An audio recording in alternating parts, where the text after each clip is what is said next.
Vamos falar sobre o ombro. Ele é uma verdadeira obra de arte da engenharia do nosso corpo, sabe?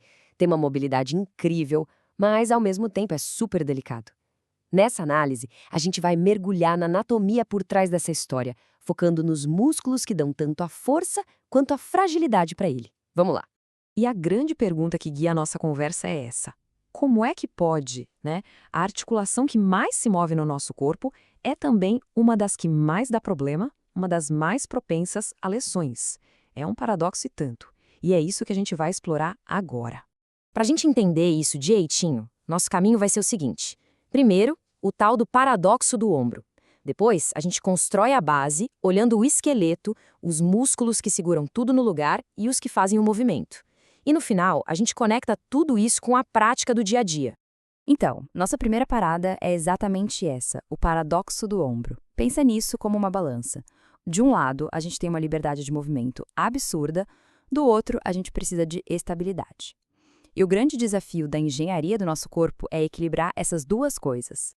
O ponto-chave é que a cintura escapular funciona como uma ponte, ligando o nosso braço ao tronco.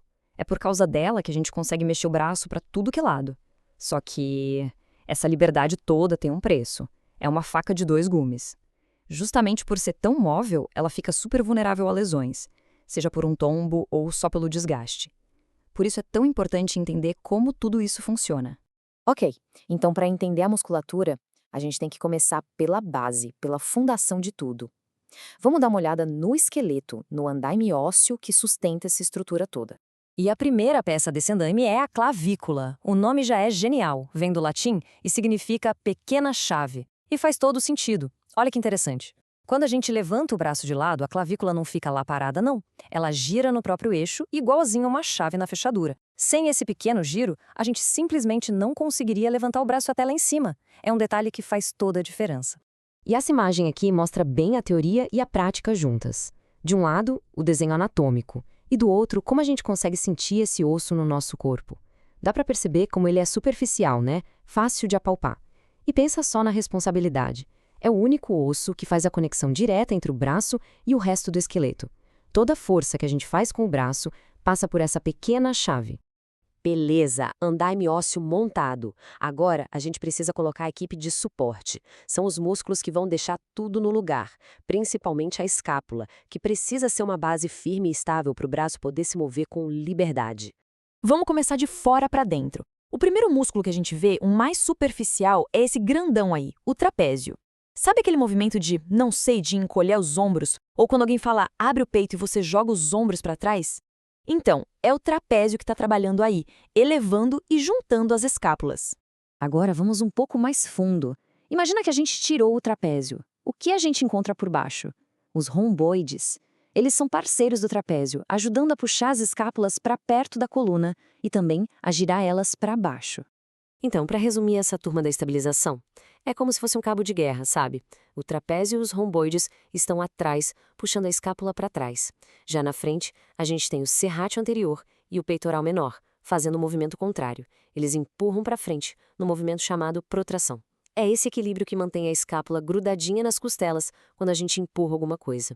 E olha só o que acontece quando esse equilíbrio falha. Se o serrátil anterior, aquele músculo da frente, enfraquece, o resultado é isso aí, a famosa escápula alada.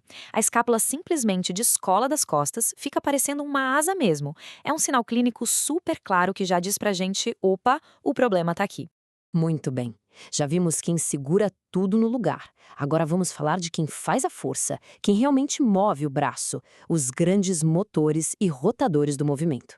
E o principal motor para levantar o braço de lado é esse aí, o deltoide. Ele tem 3 partes e é ele que dá aquele formato arredondado para um ombro.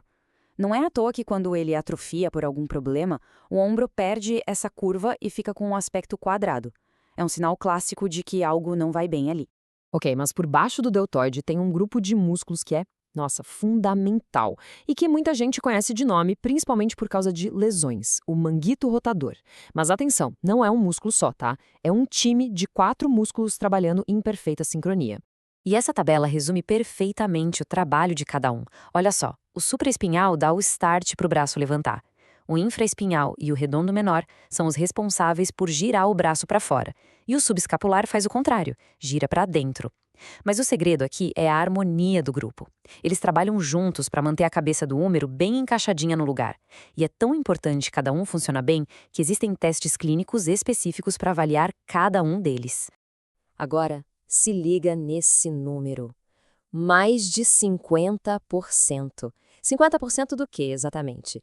Pois é, essa é a chance de uma pessoa com mais de 80 anos ter uma lesão no manguito rotador. É muita gente. Isso mostra como esse conjunto de músculos se desgasta com o tempo. E, curiosamente, muitas vezes a pessoa nem sente nada, nem sabe que tem a lesão. E dentro daquele time de 4, tem um que costuma sofrer mais. É o supraespinhal. Ele é o campeão de lesões. E a culpa, coitado, nem é dele, é da anatomia. O tendão dele passa por um espacinho super apertado.